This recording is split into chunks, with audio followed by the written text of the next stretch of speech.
नमस्कार दोस्तों। तो आज की वीडियो में हम देखेंगे प्रकाश का परावर्तन। ये जो टॉपिक है ये आने वाले बोर्ड एग्जाम के लिए वेरी वेरी इंपॉर्टेंट है। आप इसको जितना इंपॉर्टेंट मान सकते हैं उतना आप मान लीजिएगा। इससे कुछ रिलेटेड परिभाषाएं हैं, यहाँ पर आप देख सकते हैं। ये जो परिभाषाएं हैं ये भी आपको याद रखनी है, क्योंकि इनसे एमसीक्यू क्वेश्चन बन सकते हैं। आपके अगर एग्ज़ाम में आता है लिखने के लिए तो आप इनको पॉइंट नोट आउट करके लिख देंगे, इसकी परिभाषाएं वगैरह नहीं लिखनी है। इसको मैं चित्र द्वारा ही पूरा समझा दूंगा। चलिए पहले देखते हैं हम चित्र इसका कैसे बनाते हैं। चलिए चित्र द्वारा समझते हैं प्रकाश का परावर्तन जो है वो क्या होता है। चित्र इसका कैसे बनाएंगे, उसके लिए हम सबसे पहले एक सीधी लाइन खींच देंगे। ऐसे सीधी एक लाइन खींचे और सीधी ये जो लाइन है इसमें हल्के हल्के हम यहाँ पर ऐसे कट मार देते हैं। चलिए मैं मार देता हूँ कट। यहाँ पर ऐसे हल्के हल्के कट मार दिए हमने। अब क्या करेंगे, इस पर हम आने वाली किरण यानी आपतित किरण डालेंगे। आपतित किरण का मतलब होता है जो किरण आती है और यहाँ सतह से टकराती है। जैसे ये किरण हमने डाली एक, आकर इस सतह से टकरा गई। कुछ ज़्यादा हो गया है, इसको मैं मिटा देता हूँ। फिर से डालेंगे यहाँ पर आने वाली किरण जो सतह से टकरा रही। ये जो किरण है जो आ रही है और सतह से टकरा रही, इसे हम बोलेंगे आपतित किरण। और सतह से टकराने के बाद ये वापस जो जाएगी इसे हम बोलेंगे परावर्तित किरण। जो सतह से टकराकर वापस जाएगी उसे क्या बोलेंगे, परावर्तित किरण। उम्मीद करता हूँ यहाँ तक आपको समझ में आ गया होगा। ये जो है ये जो है ये क्या है, ये आपतित किरण है और ये परावर्तित किरण है। ये जो वापस जा रही है ये क्या है, परावर्तित किरण, और जो आ रही है ये आपतित किरण। अब इस पर हम एक अभिलंब डालेंगे। अभिलंब डाल देते हैं भाई। यहाँ पर आप देख सकते हैं मैंने अभिलंब खींच दिया है। इस पर अभिलंब वहाँ खींचेंगे ये जो कोण बन रहा है दोनों के बीच, जहाँ पर दोनों चीज़ें टकरा रही हैं, जो आपतित किरण है और परावर्तित किरण, जिस सतह से टकरा रही हैं, जहाँ पर टकरा रही वहीं पर उसके बिल्कुल सीधा अभिलंब एक खींच देंगे। हमने यहाँ पर एक खींच दिया है। अब चलिए यहाँ पर जो नोट पॉइंट लिखने हैं वो लिख देता हूँ मैं। यहाँ पर आप देख सकते हैं जो नोट पॉइंट थे मैंने लिख दिए हैं। यानी ये जो आने वाली किरण है इसे हम बोलते हैं आपतित किरण। आने वाली किरण को क्या बोलेंगे, आपतित किरण। और जो टकराकर वापस जाती है उसे क्या बोलेंगे, परावर्तित किरण। और जो इस पर एक सीधी रेखा खींचते हैं जहाँ पर ये दोनों रेखाएं मिलती हैं उसको बोलते हैं अभिलंब। अभिलंब हमने खींच दिया। और जहाँ पर ये तीनों चीज़ें मिल रही हैं यानी आपतित किरण, परावर्तित किरण और अभिलंब जहाँ पर मिल रहे हैं यहाँ पर आप देख सकते हैं, तो ये जो बिंदु है इसे हम बोलेंगे आपतन बिंदु। उम्मीद करता हूँ ये चारों चीज़ें आपको समझ में आ गई होंगी। अब बात करते हैं आपतन कोण क्या होता है और परावर्तन कोण क्या होता है।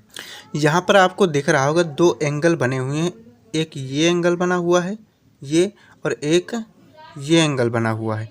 ये जो दो एंगल हैं इन्हीं में आपतन कोण है और परावर्तन कोण है। आप यहाँ पर देख सकते हैं ये जो कोण यहाँ पर आपको दिख रहा है, ये जो एक कोण दिख रहा है इसी कोण को हम बोलते हैं आपतन कोण। अभिलंब और आपतित किरण के बीच बना कोण को हम क्या बोलते हैं, आपतन कोण बोलते हैं। और जो अभिलंब और परावर्तित किरण के बीच में कोण बनता है उसे हम बोलते हैं आपतन कोण। इनको हम प्रदर्शित किससे करते हैं उसकी बात कर लेते हैं। आपतन कोण को स्मॉल आई से प्रदर्शित करते हैं और परावर्तन कोण को स्मॉल आर से प्रदर्शित करते हैं। उम्मीद करता हूँ यहाँ तक आपको पूरा समझ में आ गया होगा। अब इतना आपको समझ में अगर आ गया है तो एक चीज़ और है इसमें, उसकी बात कर लेते हैं। ये जो हमने खींचा है इसको हम बोलते हैं चिकनी सतह। इसको क्या बोलते हैं, चिकनी सतह या परावर्तक पृष्ठ बोल देते हैं। क्या बोलते हैं, परावर्तक पृष्ठ या चिकनी सतह बोल देते हैं। आप जिस हिसाब से लिखना चाहें वो लिख सकते हैं। अब चलिए समझते हैं कि इससे हम परिभाषा कैसे लिखेंगे। यहाँ तक तो हमें समझ में आ गया है। अब परिभाषा हम कैसे लिखेंगे, तो परिभाषा में हमें यही लिखना है, जब कोई प्रकाश किरण, ठीक है, आपतित प्रकाश किरण चिकनी सतह पर आपतित होते हैं। यहाँ पर ये जो चिकनी सतह है या चिकनी सतह पर पड़ती है तो उससे टकराकर वापस वह उसी माध्यम में लौट जाती है जिस माध्यम से वो आई होती है। इसी माध्यम से आई है और इसी माध्यम में वापस लौट गई।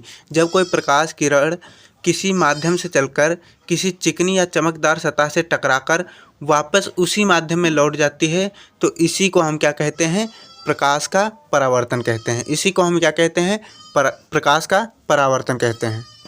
यही सब हमें लिखना है प्रकाश के परावर्तन की परिभाषा में। यहाँ पर लिखा हुआ प्रकाश का परावर्तन, अब हम इसकी परिभाषा लिखेंगे जैसे हमने अभी बताया, तो वहीं हम यहाँ पर लिख देंगे।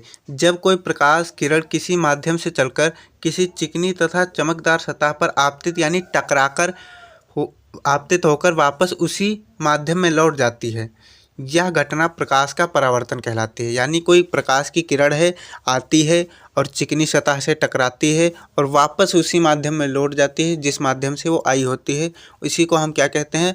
इस घटना को हम प्रकाश का परावर्तन कहते हैं। प्रकाश के परावर्तन से संबंधित महत्वपूर्ण परिभाषाएं। प्रकाश के परावर्तन से संबंधित महत्वपूर्ण परिभाषाएं क्या हैं? जैसे परावर्तक पृष्ठ क्या होता है, आपतित प्रकाश किरण क्या होती है, परावर्तित प्रकाश किरण क्या होती है, आपतन बिंदु क्या होता है, अभिलंब क्या होता है और आपतन कोण क्या होता है, परावर्तन कोण क्या होता है। चलिए इनके बारे में हम मोटा मोटी समझ लेते हैं।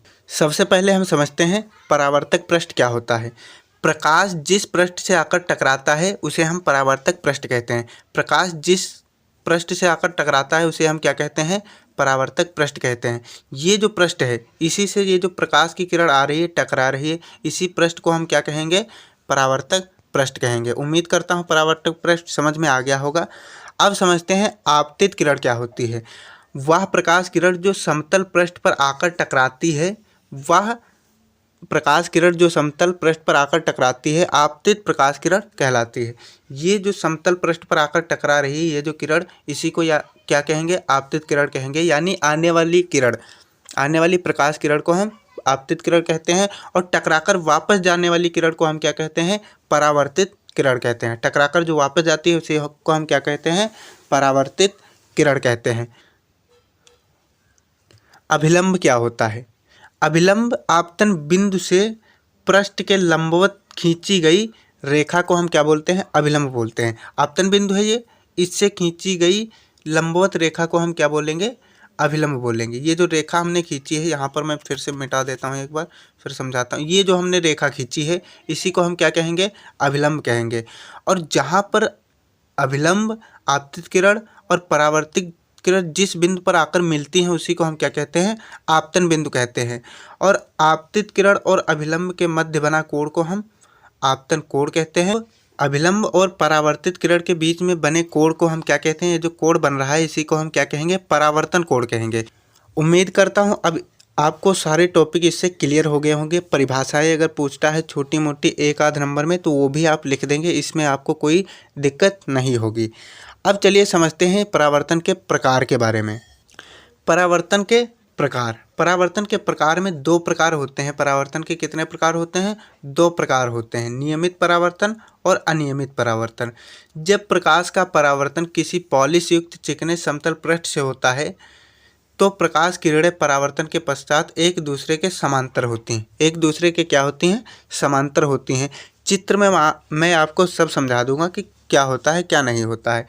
जब प्रकाश का परावर्तन किसी खुरदरे ऊबड़ खाबड़ पृष्ठ से होता है तो प्रकाश किरणें परावर्तन के पश्चात विभिन्न दिशाओं में फैल जाती हैं। अनियमित परावर्तन में हम ये लिखेंगे, जब प्रकाश का परावर्तन किसी खुरदरे ऊबड़ खाबड़ पृष्ठ से होता है तो प्रकाश किरणें परावर्तन के पश्चात विभिन्न दिशाओं में फैल जाती हैं। इसे हम अनियमित परावर्तन कहते हैं। उम्मीद करता हूँ ये सब आपको समझ में आ गया होगा। इसकी जब आप PDF डाउनलोड करेंगे तो इसका चित्र भी आपको मिल जाएगा, उससे भी आप समझ सकते हैं। अब बात करते हैं परावर्तन के उपयोग की। परावर्तन के दो उपयोग हम लेकर आए हैं, इसको आपको समझ लेना है, बारीकी से याद कर लेना है। कमरे की खिड़की में लगा खुरदरा कांच सूर्य के प्रकाश को विभिन्न दिशाओं में परिवर्तित कर देता है, जो हमें ज़्यादा चकाचौंध से बचाता है। जो कमरे की खिड़कियां होती हैं उसमें जो खुरदरा कांच लगा होता है वो सूर्य के जो प्रकाश होता है उसको विभिन्न दिशाओं में इधर उधर परिवर्तित कर देता है, जिससे हम ज़्यादा चकाचौंध से बच जाते हैं।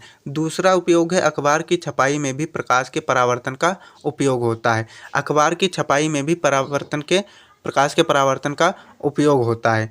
नोट पॉइंट में आपको याद रखना है, किसी पृष्ठ से परिवर्तित प्रकाश की मात्रा उस पृष्ठ की प्रकृति पर निर्भर करती है। जो किसी पृष्ठ की परिवर्तित प्रकाश की मात्रा होती है वो किस पर निर्भर करती है? उस पृष्ठ की प्रकृति पर निर्भर करती है। उम्मीद करता हूँ यहाँ तक आपको समझ में आ गया होगा। लास्ट टॉपिक जो है हमारा परावर्तन के नियम।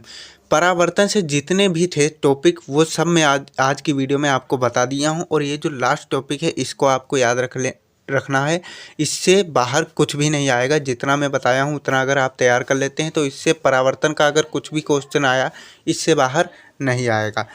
प्रथम नियम, परावर्तन का प्रथम नियम, आपतित किरण, परावर्तित किरण तथा आपतन बिंदु पर डाला गया लंब तीनों एक ही पृष्ठ पर होते हैं। हमने अभी चित्र में देखा था कि जो आपतित किरण है और परावर्तित किरण है और अभिलंब, वो तीनों एक ही बिंदु पर होते हैं, जिसे हम बोलते हैं आपतन बिंदु बोलते हैं। क्या बोलते हैं? आपतन बिंदु बोलते हैं। द्वितीय नियम है आपतन कोण I सदैव परावर्तन कोण R के बराबर होता है। अर्थात हम ये लिख सकते हैं, ये दो नियम परावर्तन से जो हैं इनको आपको बारीकी से तैयार कर लेना है। उम्मीद करता हूँ आपको ये सब टॉपिक समझ में आ गए होंगे और इसकी जब मैं PDF दूंगा तो बारीकी से आपको इसके चित्र बने बनाए मिल जाएंगे, तो उससे भी आप समझ सकते हैं। चलिए अब मैं बात करता हूँ इसकी PDF आप कहाँ से डाउनलोड कर सकते हैं। PDF के लिए आपको जाना है टेलीग्राम में। अगर आपने टेलीग्राम डाउनलोड नहीं किया है तो प्ले स्टोर से डाउनलोड करके उसको लॉगिन कर लेंगे। लॉगिन करने के बाद आप उसमें सर्च करेंगे BRGK बाय विपिन। वहाँ से इस लोगों का एक चैनल दिखेगा जिसमें आप ज्वाइन होकर इसकी फ्री में PDF डाउनलोड कर सकते हैं। अगर आपको वहाँ से PDF नहीं मिलती है तो हमारे चैनल के अबाउट सेक्शन में जाएंगे, वहाँ पर भी इसका एक लिंक दे दिया हूँ, वहाँ से भी आप इसकी फ्री में PDF डाउनलोड कर सकते हैं। लास्ट में मैं यही कहना चाहूँगा कि अगर आप हमारे चैनल पर नए हैं तो ऐसे ही महत्वपूर्ण टॉपिक के लिए हमारे चैनल को सब्सक्राइब कर लेंगे। मिलते हैं कोई नई वीडियो में, तब तक के लिए लाइक, शेयर और सब्सक्राइब कर देना। जय हिंद।